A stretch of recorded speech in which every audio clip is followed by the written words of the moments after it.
So here's the thing. We just watched the video. And yesterday, Gavin Newsom in California signed some legislation in punishing deepfakes with the understanding that misinformation and the stuff that goes around politically, technology can take something and make it very believable, right? Almost to the point where when you're watching something, if they don't go to the extremes in the satirical side, it would be really hard to distinguish between reality and not. Do you think the role of government should intervene at this point and protect the public from getting information from deepfakes? Yeah, probably. Because I mean, there's fake news is an actual thing. I mean, there's all kinds of misleading information out there. I mean, yeah, there should be some way to combat it. Whether or not they use AI to, the people who are using AI to make the deep fakes. So yeah, there's got to be a way for AI to seek that out. I mean, I think there is. You see that a lot of times on social media now, where it's like somebody will post something and then there's an explainer, whether it's underneath Twitter or Facebook, whatever, where it gets called out if it is fake. But yeah, there probably should be more of that.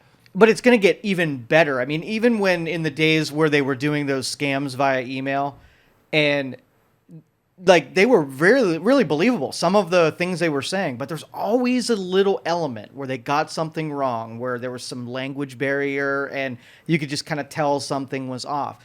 And I always was afraid that they were going to get so good at it at a certain point when they corrected that one part of the error that there was not going to be able to way to differentiate. So you wouldn't be able to trust an email, where it was coming from, the words they use, whether or not it was legit or not. And you kind of look up thinking, well, there's got to be someone out there smart enough to protect me from that.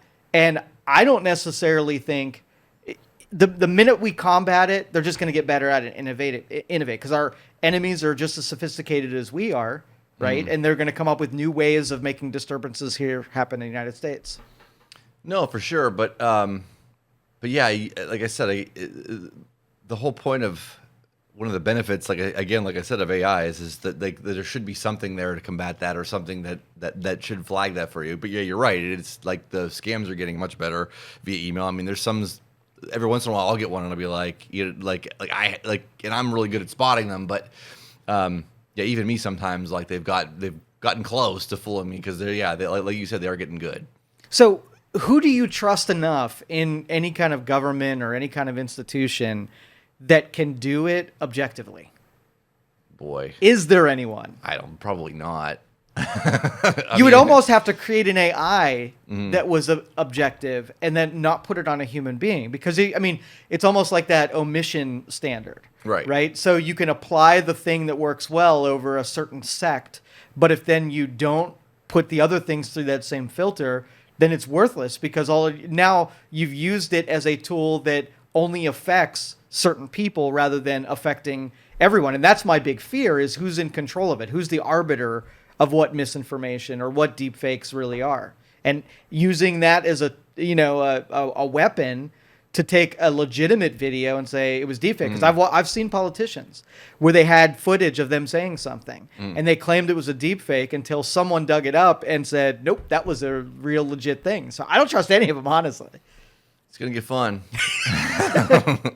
Yeah, I don't know. I don't know the answer to this at all. Like, or how you do it, or who you put in charge of it. But yeah, there probably should be something out there that, you know what I mean. That there probably should be some legislation enacted to make this. I think they're trying to do that in some instances I've seen where you know what I mean. But yeah, again, the people that are going to be in charge of it, do you trust them? And yeah, just you're sort of down the rabbit hole. So we're probably all fucked.